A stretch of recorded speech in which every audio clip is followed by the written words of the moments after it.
Well, welcome to St. Thomas Episcopal Church. We're in our 9th lesson. We're looking tonight at Numbers 27 through Numbers 30. So we just got 2 sessions after tonight left in the book of Numbers.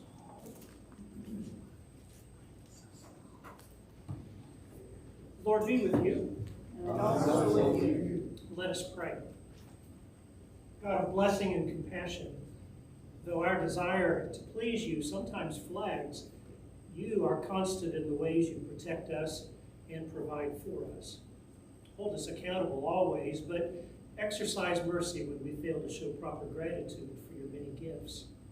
Fix in us your humble dwelling, that we may display for all to see the joy that attends your people, through Jesus Christ our Lord, who lives and reigns with you in the Holy Spirit, one God, glory everlasting. Amen. Well, all right, here's what we're going to look at tonight. 4 chapters, chapters 27 through 30.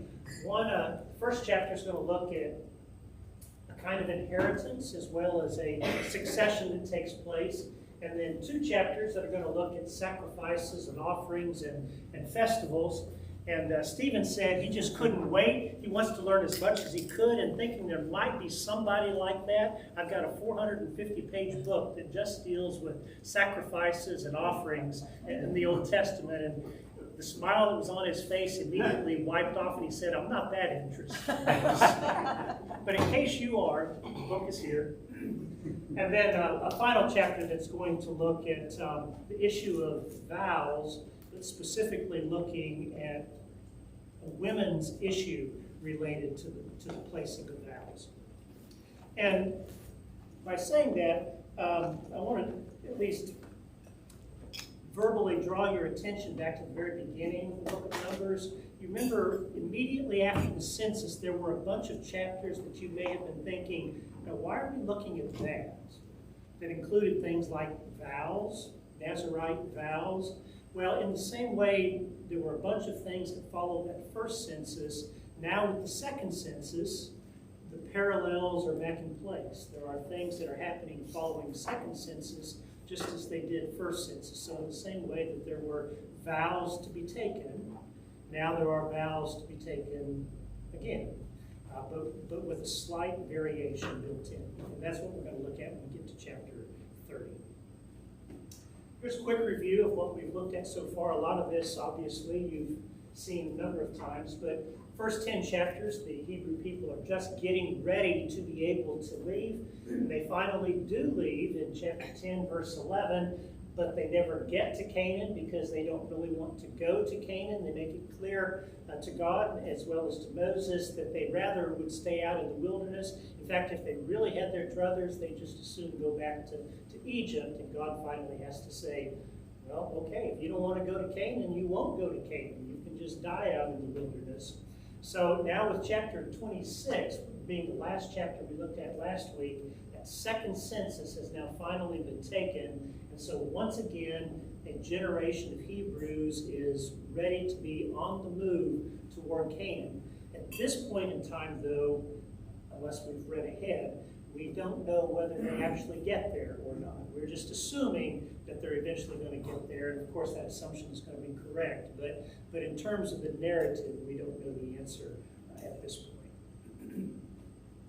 All right, so let's jump in then with chapter 27 and see what happens with these inheritance issues. There's a gentleman by the name of Zelophehad, and he's not important except for the fact that he's dead. And he has 5 daughters. No sons, but 5 daughters. The daughters' names are listed there about verse 2 or so. What's intriguing about them is that rather than just be submissive, as we tend, I think, probably to think that this is the way Hebrew women were, they jump right up at the particular point when this chapter begins and go to Moses as well as the high priest in front of the tent of meeting and have a meeting with these Hebrew leaders and say, we're in a situation that you need to correct. And if you read the chapter, you know that the issue is that with their dad being dead, they're afraid that their dad's name is going to be forgotten. It's going to be just sloughed off, and nobody will ever remember Zelophehad. Now, why that's important is each of these clan members is supposed to receive land. And they're getting ready to move on to Canaan. And once they get in, each of these clan members, clan leaders, is going to receive land available for their clan. So these 5 daughters not only are afraid their dad's name is going to be forgotten, but that there will not be any land available for them either. And so they ask Moses to make a ruling on this. They think they should be able to have the land. They think there's no reason why their dad and his name be excluded. And they have a point.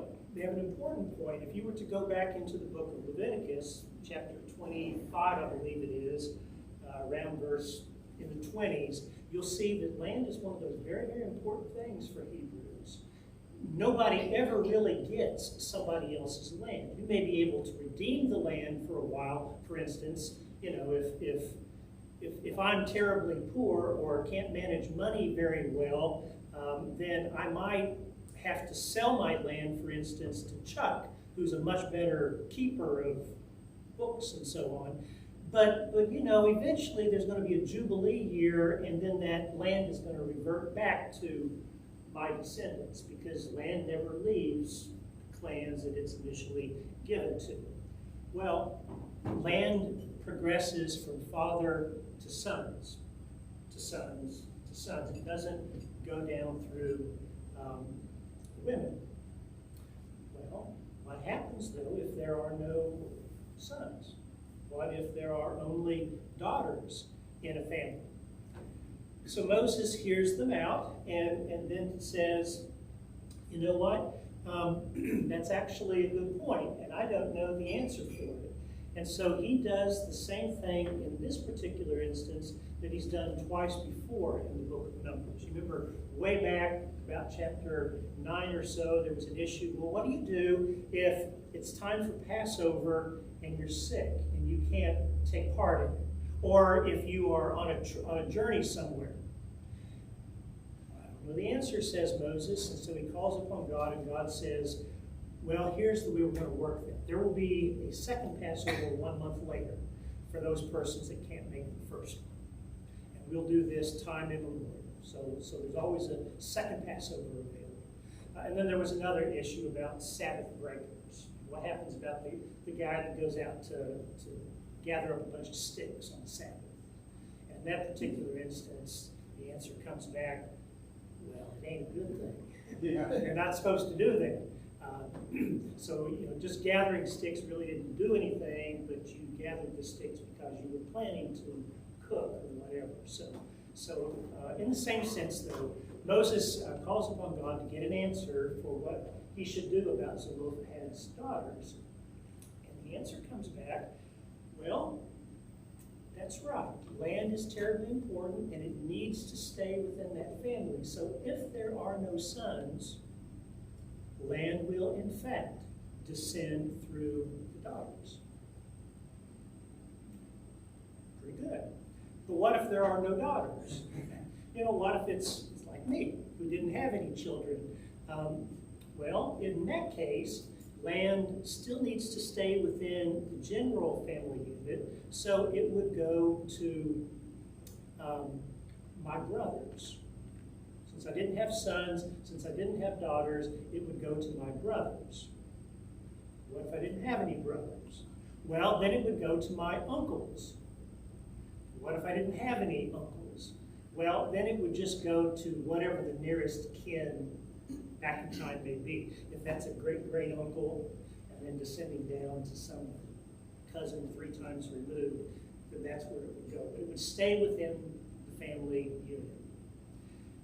This is a ruling that comes about because these 5 daughters had the gumption to go to Moses and say, what about this? We think you need to be clear about it. And Moses says, you're right, and he gets clear about it, and the land stays within the family. Okay, the second issue is not so much, oh, one other thing about this. Why is that dealt with right here? Well, when you get done with it all, the issue of land really isn't important while they're still out in the wilderness. I mean, they're right there, but they're still on the plains of Moab. They're not in Canaan yet. But this ruling is an implicit statement that you're going to get there. Land is going to become an issue. So the simple fact that God offers a ruling on it is a statement that says, you're going to go there, and when you get there, this is what will take place. So, kind of reading between the lines, this really is a statement of encouragement to the entire second generation of Hebrew people. Okay, so second issue that has to do, and I think in a sense, with inheritance kinds of deals.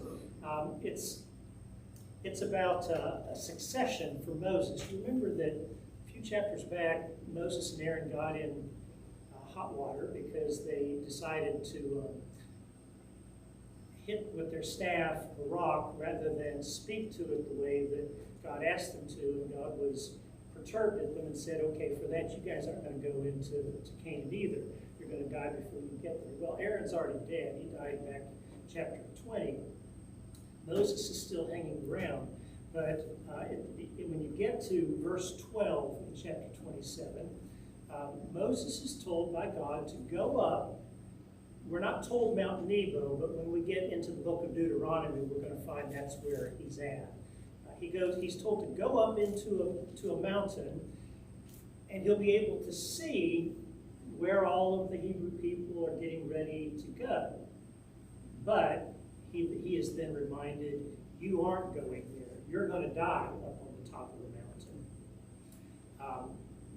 Which I can suppose if you or I had been Moses, we might have gotten a little perturbed about that. But not Moses. He's pretty cool about it all.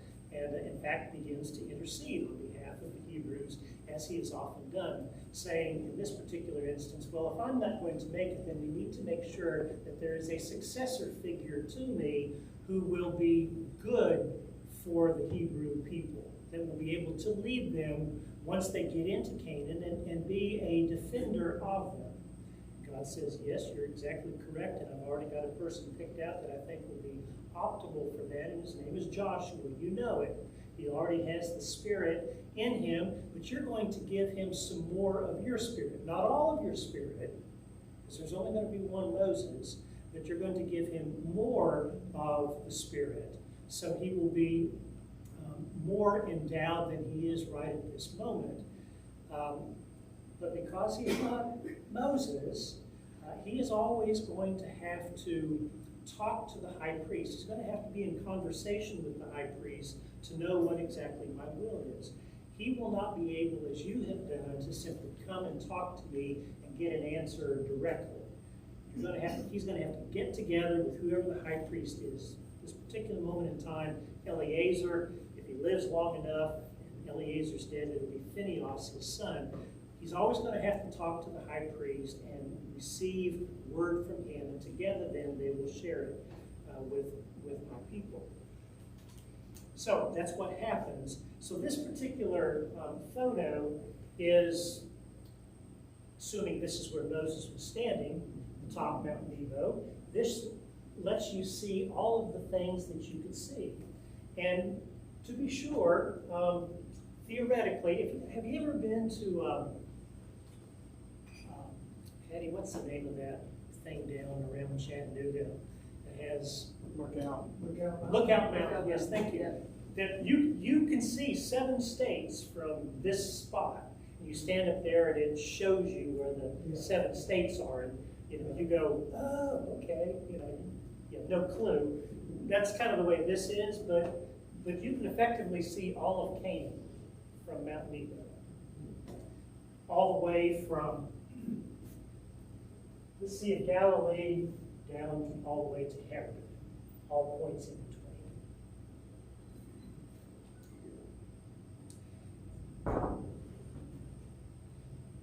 Here's where Moses is blessing Joshua along with the high priest before he dies, obviously.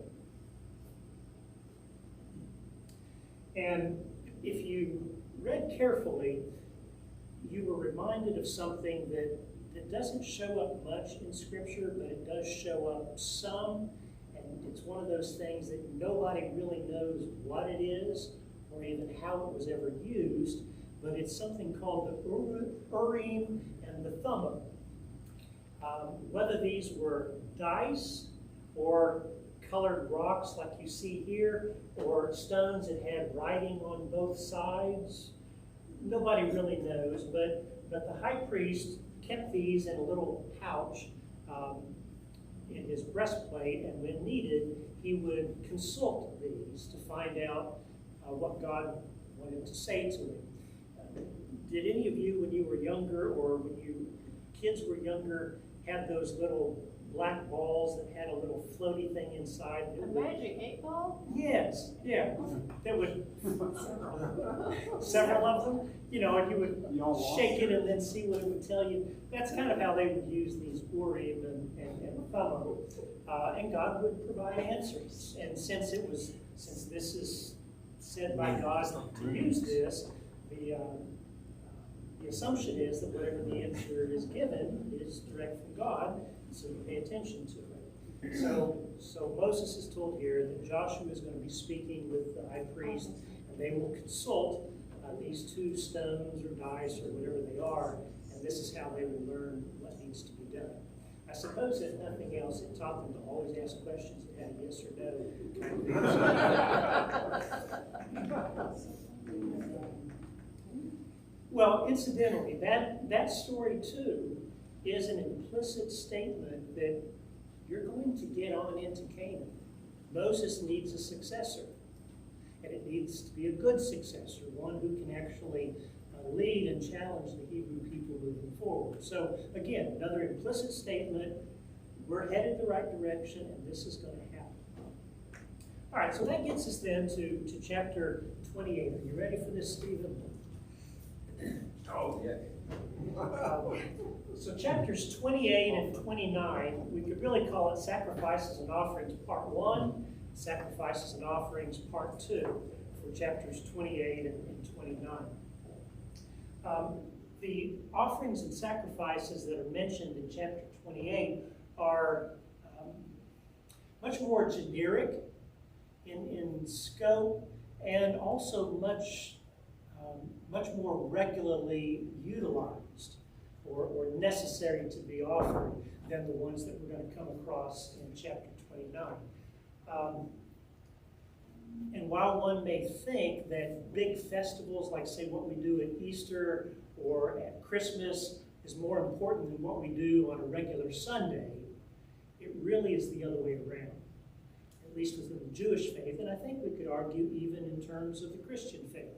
It's that thing we do every Sunday that sets the appointment for what happens on any special day. If you don't get Sunday worship right, you're probably not going to get the high festivals right, as opposed to the other way around. So let's work our way through some of these offerings and sacrifices and see what we learn in chapters 28 and 29.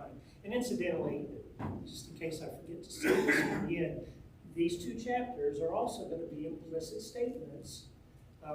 You're getting into Canaan, because none of this is really important unless they're actually inside of Canaan. So they're getting this information a few months in advance of when it's really important to have. So it's preparatory material. Okay, so couple comments on the front end of these two chapters.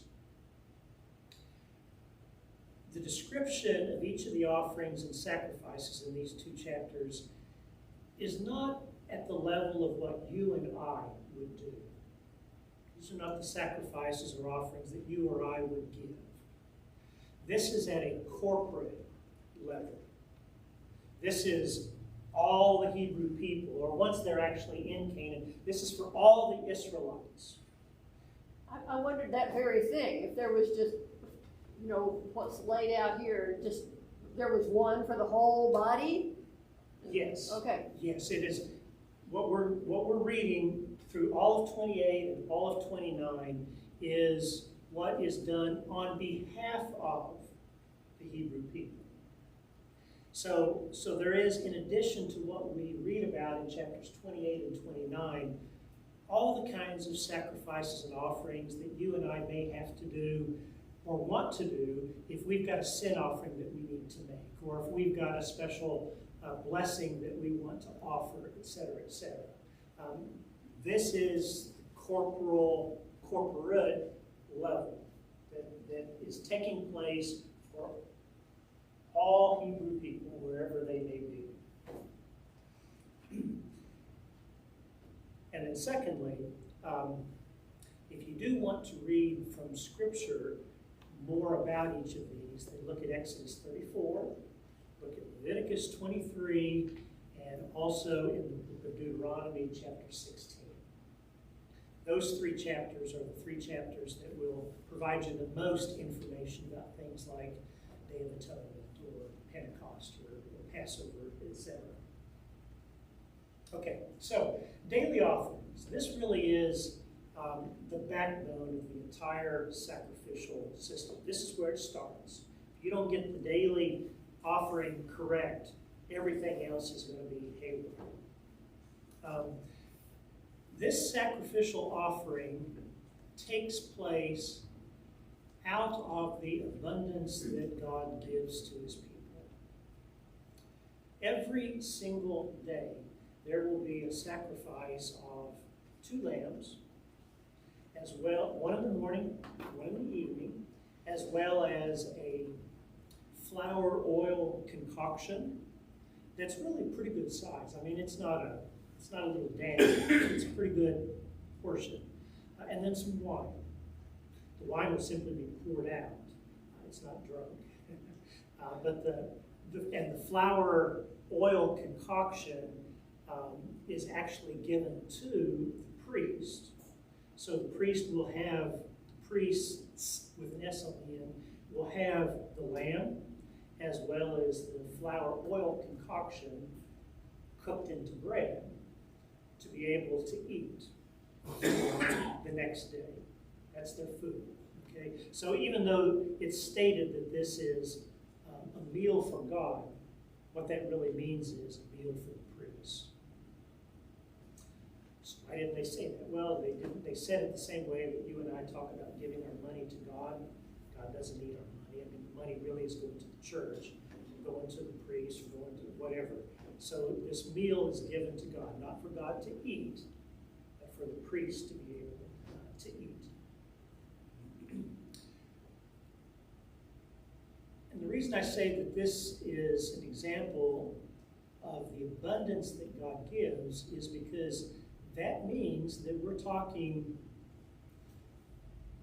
365 times 2, we're talking 730 lambs over the course of a year that are sacrificed. So that's a bunch of lambs. So there's an abundance that the Hebrew people are going to be able to enjoy. There's all these implicit statements. When you get in, life is going to be good. Well, if as a corporal body, they've got at least 730 lambs to work with, plus all of this meal, oil, wine to be able to share on a daily basis, well, yeah, they're going to be fairly well-to-do. Not rich, but well-to-do. Yeah. So, throughout the Old Testament, where they sacrifice lambs, people are actually eating them and not just killing them and saying this is for the Lord. Yeah, there's a whole lot that could be said about that, but depending upon the kind of sacrifice that's being made, and here I'm thinking mostly in terms of offerings, as long as it's not a burnt offering. Burnt offerings, the whole animal goes up on the altar and it's completely incinerated. And Roger sends back or up.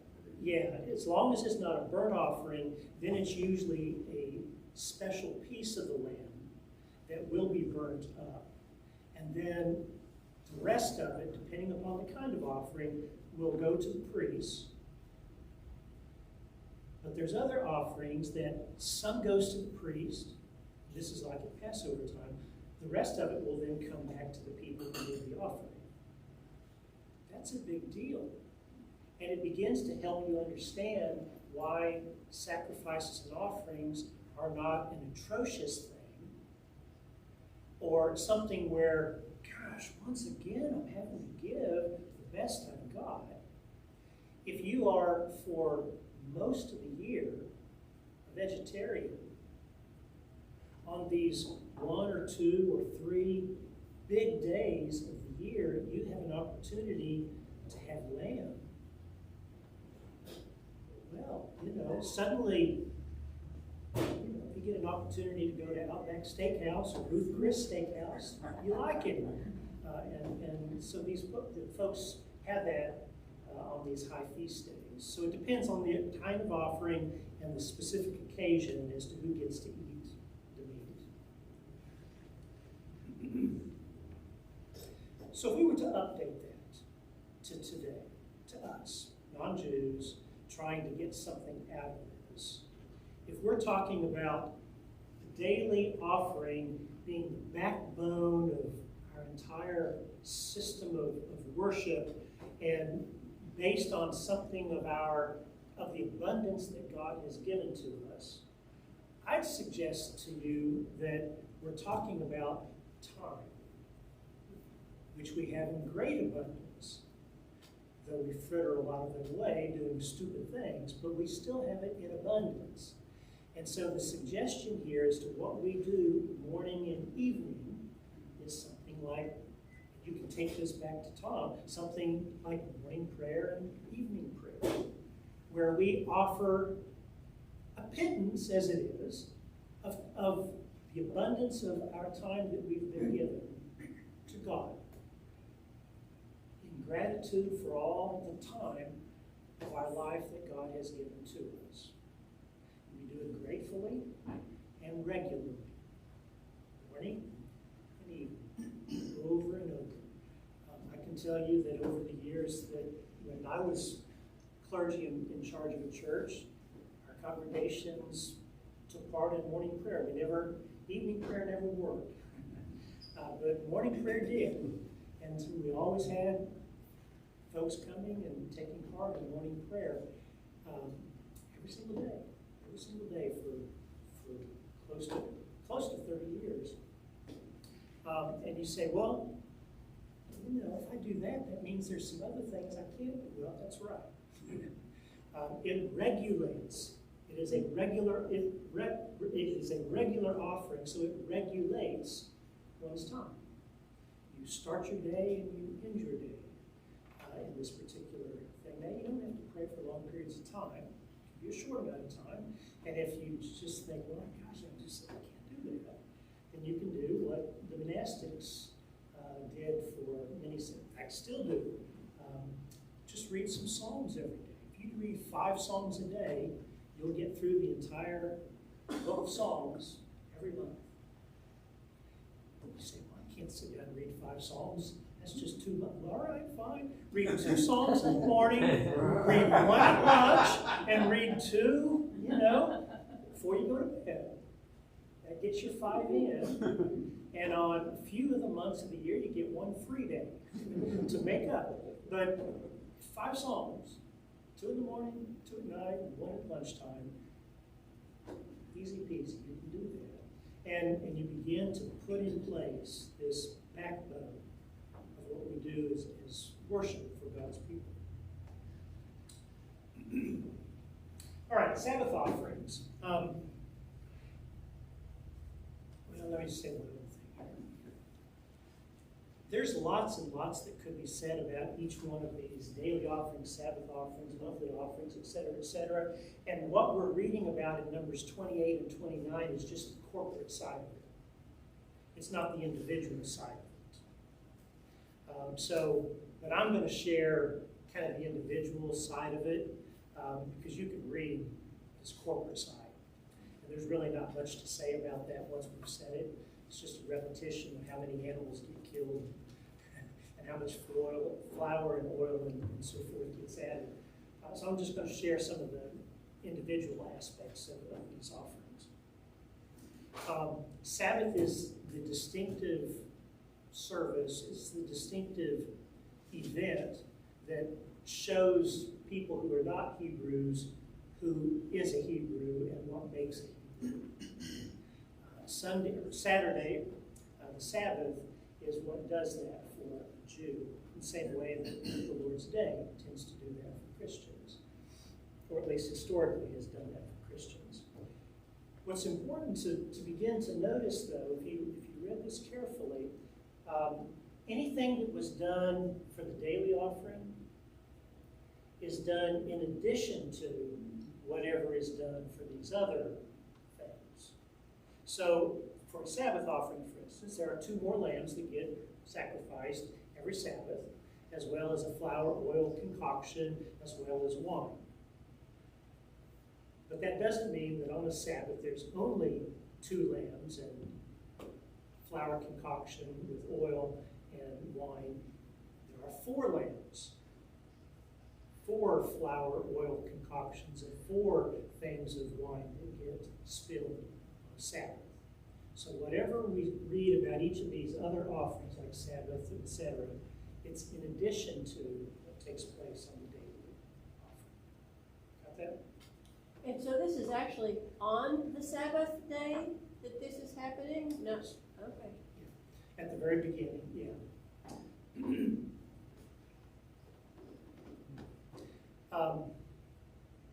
And this is the only worship-related thing that's ever included as one of God's commands for his people, is keeping Sabbath during the Decalogue.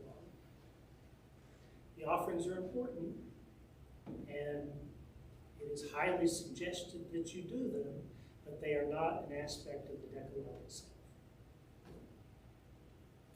The monthly offerings probably seem to many of us the strangest of the whole bunch. These are for new moon festivals. So every time there's a full moon, that's what we're talking about for these monthly offerings. Whenever there's a full moon, that's the first day of the month for the Hebrew people. So when one of those comes around, they'll be celebrated by the Jews in some particular aspect. There are, once a little bit later in time, once they're actually in Canaan and they begin to have the Psalms written, every time there's a new moon festival, they're going to read 3 Psalms. They're going to read Psalm 108, Psalm 8, and Psalm 148. Each one of those 3 deal with various aspects of praise and worship that need to be offered to God. If it's been a while since you've looked at Psalm 108, 8, and 148, you should do that just to see, they chose those pretty well. Those were good ones to read every time you have a new moon festival. For these monthly offerings, the amount of animals that are sacrificed grows by leaps and bounds. There are 2 bulls, there's a ram, there are 7 lambs, as well as the flour, oil, and wine, and 1 goat. There's a little penitential thing. That's what the goat is for. Added in. So again, that's all in addition to all the things that take place on the daily offering. Are those, is that still food sustenance for the priests? Yes. Yeah, and for each of these festivals, especially when we get to the next one, with them being various kinds of festivals where now lots of people are expected to be present at those events, that means that you also tend to have more priests and more Levites present to take care of all kinds of things that are occurring.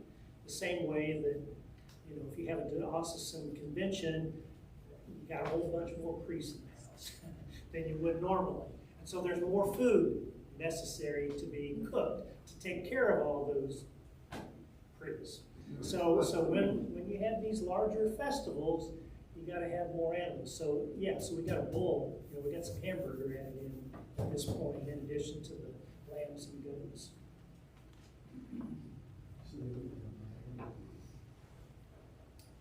All right, Passover is one that we should know at least a little bit about.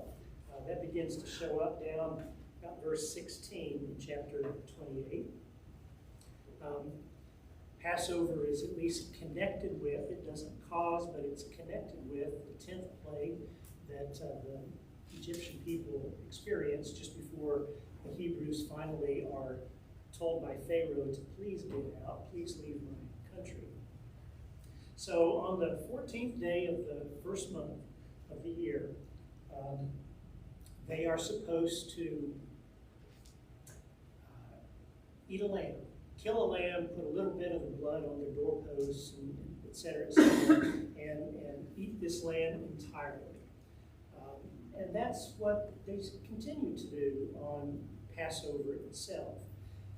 The description of Passover in this particular chapter has effectively scrunched together Passover and the Feast of Unleavened Bread. Passover is just one day, and the Feast of Unleavened Bread is the next 7 days. So put them all together, you've got an 8-day period. It starts with lamb and then has unleavened bread for 7 days. This particular description just kind of throws it all together. This is the event that, if you will, creates the people of God. Here's where they are separated out finally from Egypt, and as they begin to move out of Egypt, and of course are still on the way trying to get to Canaan, here's where they are truly formed as God's people. This Passover that does that. Put the blood on the door frames, and that will be the sign that the avenging angel, when it first shows up, will not strike dead the firstborn inside of your tent or house. And so that alerted both God as well as the people. These are Hebrews and these are not.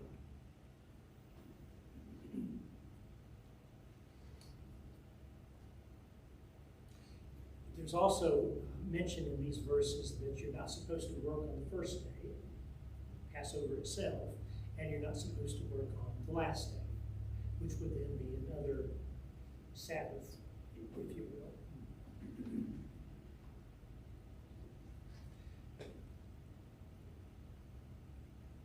There are lots of people in the churches that I've been part of that tend to kind of poo-poo keeping of Sabbath. You know, that's what we did as we were kids, or that's what Baptists do. That's what fundamentalists do, but not us. You know, we're better than that. And so we work like dogs all the time, forgetting that this was all designed by God so that God's people didn't have to work like dogs, like they did for the Egyptian people. They didn't have to be slaves to Egypt anymore. They could actually have time free, not so much for themselves, but to be able to offer to the true God. And in one of those strange things, we can just flip that on its head and say, wow, I'm free to work all the time, not realizing that we've completely enslaved ourselves all over again. But this is a description that reminds us you truly don't have to work like dogs 24/7.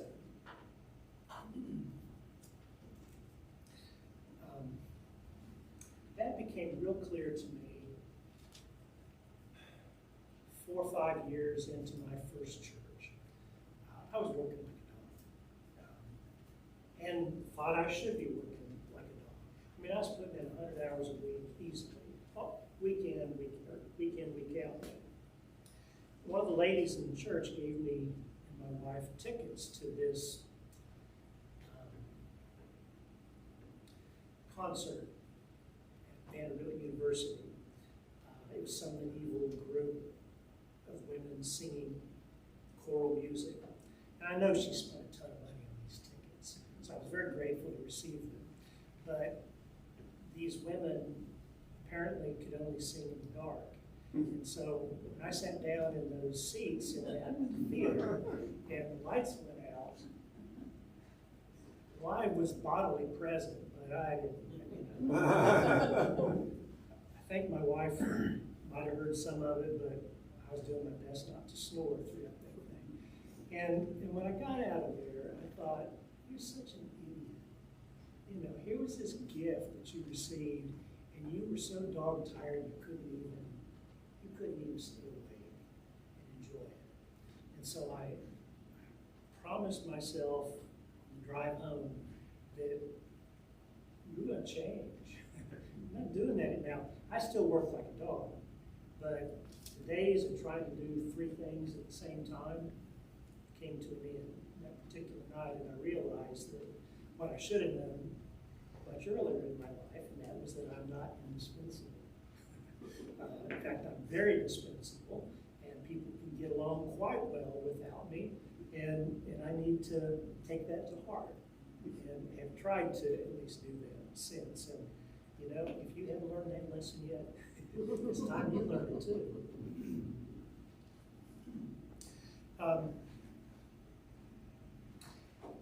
What we know about Passover and Jews is the Seder meal, which you may or may not realize has nothing to do with the Bible. It's not in the Bible. It's really a much later event that becomes symbolic of the Exodus, that is now eaten instead of just that lamb with its blood being put on the door frames and so on. This is what it has evolved into.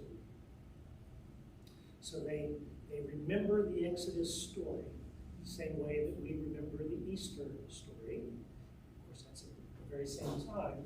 And then by eating these particular foods, they are reminded of particular events along the way. Whether it's the travail and hardships that they faced, or the goodness and sweetness of life, etc., etc. And so this Passover meal, Seder meal, does that for you today. The next one of the bunch is Pentecost. It's not called Pentecost, I think, more than once in the Old Testament. It's usually referred to as the Feast of Weeks, or the Feast of Ingathering, or the Feast of First Fruits. It's referring usually to the wheat harvest that's taking place just after the barley harvest in the springtime.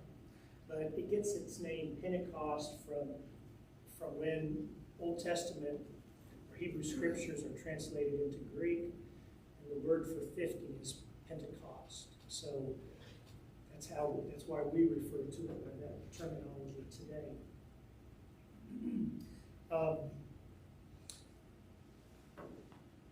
Once you get a few hundred years past this particular point in time, like say around the exile, the Jewish people are not so much worrying about harvest time, because when they're in exile, when the Judahites are in exile in Babylonia, they're no longer farmers. They become urban dwellers and don't have access to be able to deal with foodstuffs in the same way that they did when they were in Canaan. So the priests and rabbis that are beginning to show up at that point, they evolve this particular festival to be a time when they reflect on God's laws that are given. And so they tie it back into Sinai itself, the laws being given at Mount Sinai. They hang on then, at the same time that they do that, they hang on to the idea of harvest, and they will also read the book of Ruth on Pentecost, or on Shabbat. So if you're around Jews, those are going to be the 2 things that they're reading on Pentecost days. Exodus 19:20, as well as the book of Ruth. Not because Ruth deals with the giving of laws, but because it's all about the harvest.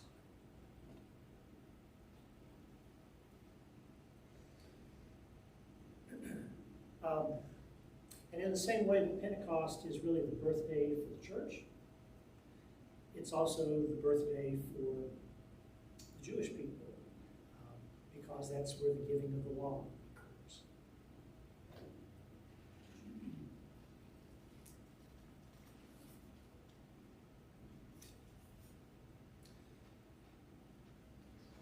Chapter 29 is going to deal with three more offerings and sacrifices.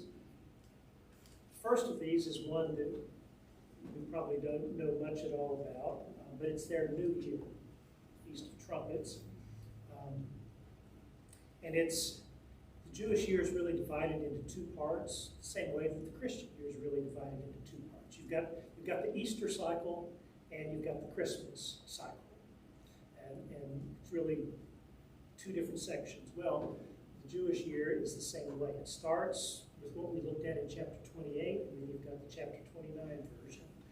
So everything that's taking place here in chapter 29 is dealing with the 7th month. The first day, the 10th day, and the 14th day of the 7th month. So start off with the Feast of Trumpets, move on to the Day of Atonement, which you and I know is Yom Kippur. It's 10 days after the Feast of Trumpets, so you have 10 days in which to sort of get your life straightened out again.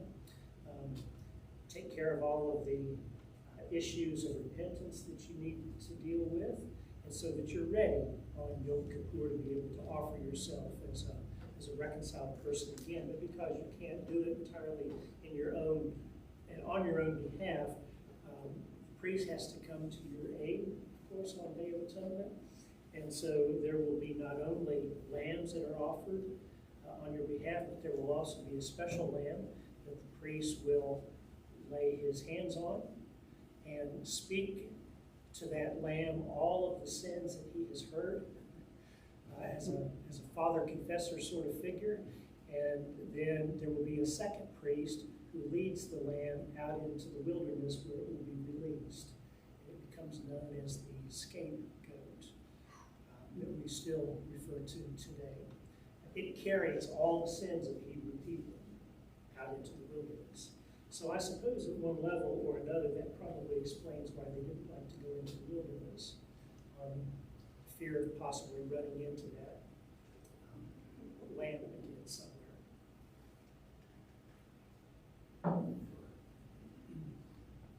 This is a day of fasting, and it's the only day of fasting that is required of the Hebrew people throughout the entire year.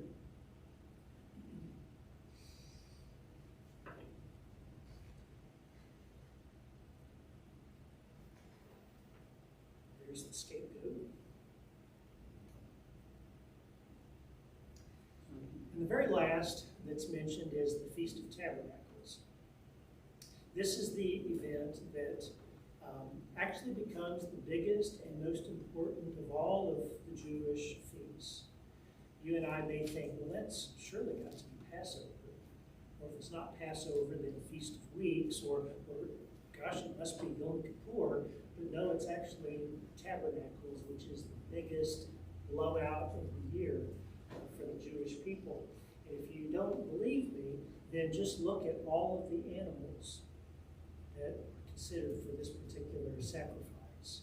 I mean, there are hundreds of animals that are used. There are 70 bulls, and there are 98 lambs, and lots of other creatures and so on as well. The 70 bulls are on behalf of all of the nations, if there are 70 nations, and the number 98 is thought to be symbolic of, there's a chapter in Deuteronomy, I forget which one it is, I think it's 28, that there are 98 curses that fall upon the Hebrew people if they do or don't do certain things. You know, if you don't brush your teeth, this will happen. Your teeth will rot. So these 98 lambs, each one takes care of one of the curses for the next year. But what's most important about the Feast of Tabernacles, also referred to as the Feast of Booths, is that there's a bit of play acting that gets to take place in this as well. So you would construct a small booth, either on your own property, or if you have in fact traveled to Jerusalem many, many years later, you would construct a little booth and you would live in it for 7 days. To recollect the fact that your ancestors lived in something like this for 40 years. And aren't we glad we don't have to do that anymore? But hey, it's kind of nice to camp out for a week and pretend to rough it, so they do that for 7 days while all of this sacrificing is going on. And it's a wonderfully important thing that occurs for the Jewish people. At the tail end, on the very last day of the Feast of Booths, there will be 6 Psalms that are read. Psalms 113 through Psalm 118 will all be read, and if you take a look at those Psalms, you'll once again realize they really chose them well for this particular day. And at the time of Christ, so New Testament time, if you're in the book of John reading, this particular festival becomes very important. It's at the Festival of Tabernacles, where Jesus will start talking about being the light of the world, as well as being water that is unquenchable, that God has given to his people and that is received through him. And so if you're reading John chapter 7, 8, etc., this is all about where Jesus is taking the importance of the Feast of Tabernacles and saying, I am the fulfillment of this. All that you're celebrating is really taking place within me. So in that sense,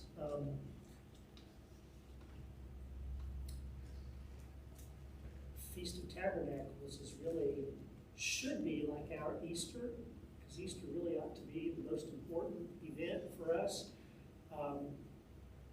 But in the same way that Tabernacles overtakes Passover, for many Christians, Christmas has overtaken Easter. Ask many, at least persons who say they're Christians, which is more important. They'll say, well, Christmas. And so this is like Christian Christmas for Jews, Feast of Tabernacles. And that gets us then finally to the vows by and for women. Not a whole lot needs to be said about this, but there are 3 or 4, actually 4 distinctions that are being made. First of all, I need to say that back earlier in the book of Numbers,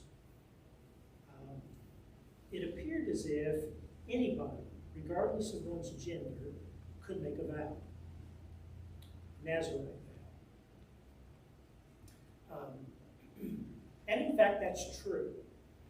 Any person who is still breathing could make a vow and say, I want to do this for God. God help me. But once we've said that, then we need to remember that there's this patriarchal society thing going on.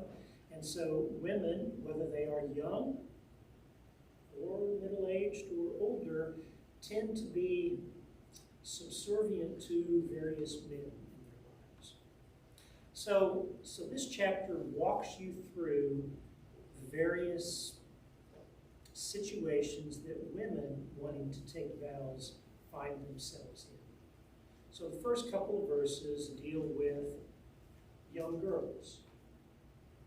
That essentially means a girl that's 12 years old and younger, most likely. Still living at home. Can she make a vow? Absolutely, she can make a vow. But her dad needs to say, yeah, that's okay. She can do that.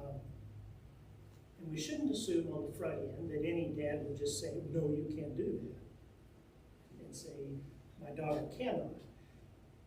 The dad is responsible for that young child still living at home. And so knowing whether she can or cannot and whether she's mature enough to be able to do whatever it is that she's made a vow, he can step in and say, no, you're not going to do that. Now, we can come up with all kinds of possibilities here, but the bottom line is the girl can make a vow, and if dad says that's fine, it is. But if dad says, I'm going to overrule this one, he can't. End of discussion. But if she's a little bit older, if she's of marriageable age, i.e. 12 years of age of, and she makes a vow, well, dad is no longer responsible for her, and this is assuming that she's in the betrothal period. So she's like Mary with Joseph. She's not married yet, but she's about to be. The male figure in her life is no longer dad. It is that betrothal man that she's with, the one that she's about to marry. He can say, yes, the vow that you've taken is fine, that's great. Or he can say, nah, that's not one that I'm going to let you do. And so he can overrule her. Again, we could come up with all kinds of scenarios here, but the bottom line is she absolutely can take a vow, make a vow, but she can also be overruled, but only by the man she's about to marry. Third scenario, an older person, an older woman. Now, she could be 20 years old, but she's a widow. So, or she is a divorcee. So a widow or divorcee of any age, if she takes a vow, if she makes a vow, it's her business. She can do that. And nobody's going to stop her. The fourth scenario is a wife, not a betrothed woman, but now a wife. She can also make a vow, but her husband can step in and say, no, that's, you're not going to do that. So again, she can, but husband would be the one who says, I don't think so. So, we can make this good or ill in a lot of different ways. The bottom line is that the women can make the vows, but there is somebody who has to agree to it. Some male figure, except for the divorcees and widows, who could step in and say no to. Do you have I have a question. Could you give us an example of the kind of vows a woman Oh, yeah, sure. Well, here's one. Hannah takes a vow. She wants a child. And so she takes a vow, if you give me a son, I will give him to you, God. And Elkanah says, that's okay. He agrees to it. He doesn't overrule her. He permits it. And so their son, Samuel, will be given back to the priest, and Eli will raise him, not Hannah and Elkanah. Or, one that could take place, and Paul will actually refer to this in the New Testament, male or female, so husband or wife could decide that they're going to abstain from sexual relations. Well, both Old Testament and New Testament talk about husbands being able to enjoy wives' bodies and vice versa as well, but a vow, kind of like a Nazirite vow, could be taken for a period of time where you would abstain from sexual relations. And Paul talks about that and says that's a very good thing, but just be careful. That's, it can cause problems for you and your spouse if your vows go on for months or years. That's not a good thing. So just keep some things in mind. And so, one could reflect on that a bit and say, a husband might say yes or no, depending on how long and I think all the issues in the New Testament where Jesus deals with Corban issues, where people could say, for instance, I have money, my old dad wants some of it, but I've given it to God, and so I can't support my old man.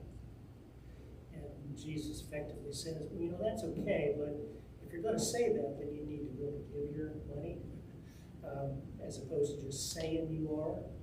If you take a vow, you need to follow through. Many of you are not doing that. You're just saying it to get out of being responsible. So that's a couple of illustrations.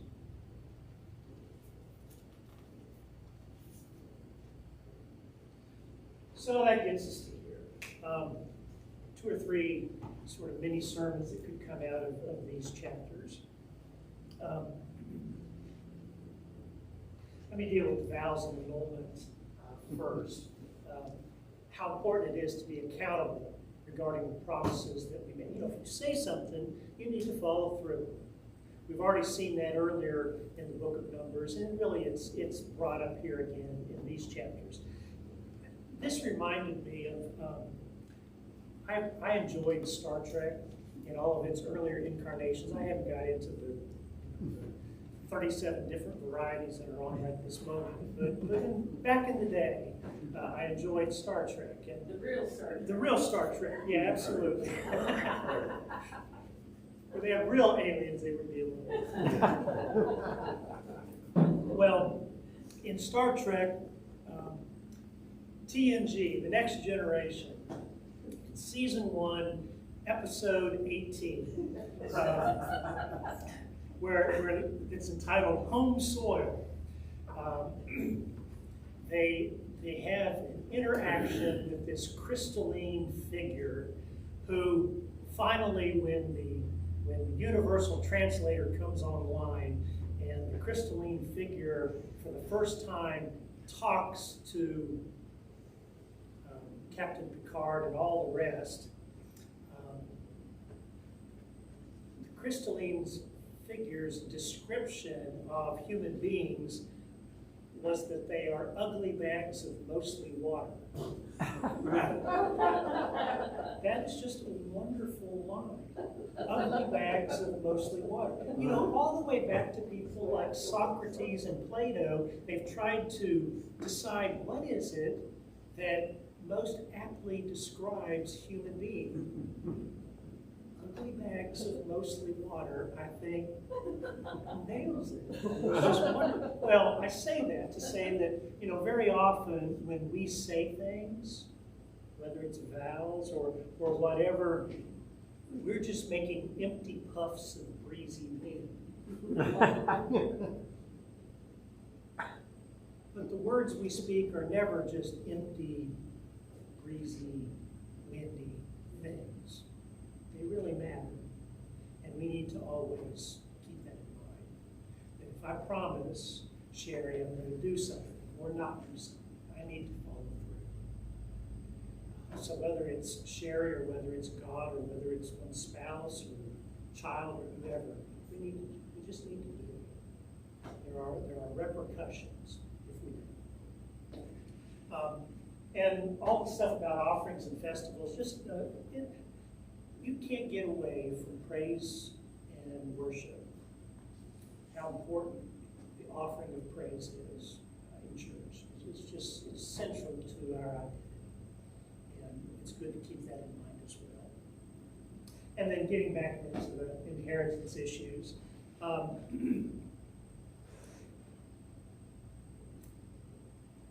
The whole idea of land always being owned by the Hebrew people, but then stewarded by individuals,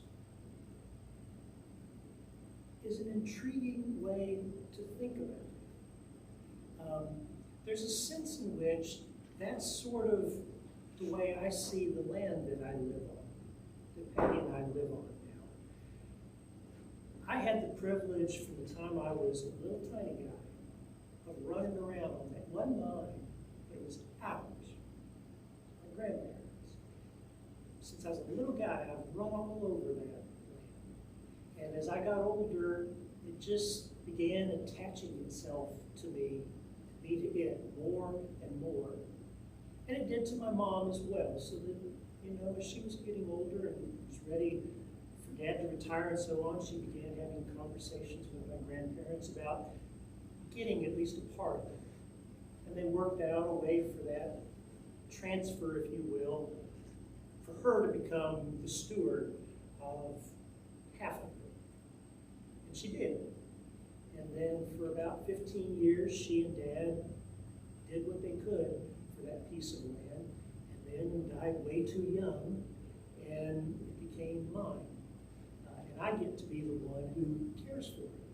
And for 15 years, before Patty and I were able finally to move here, I'd make multiple trips every year to cut the grass and get everything ready for winter, and then break it out again in the spring, and hope that the neighbors, as they began to build homes around it, didn't steal me blind, and take things from off the property in between times. But I cared for it because that was a privilege. This thing that I began experiencing as a little tiny guy.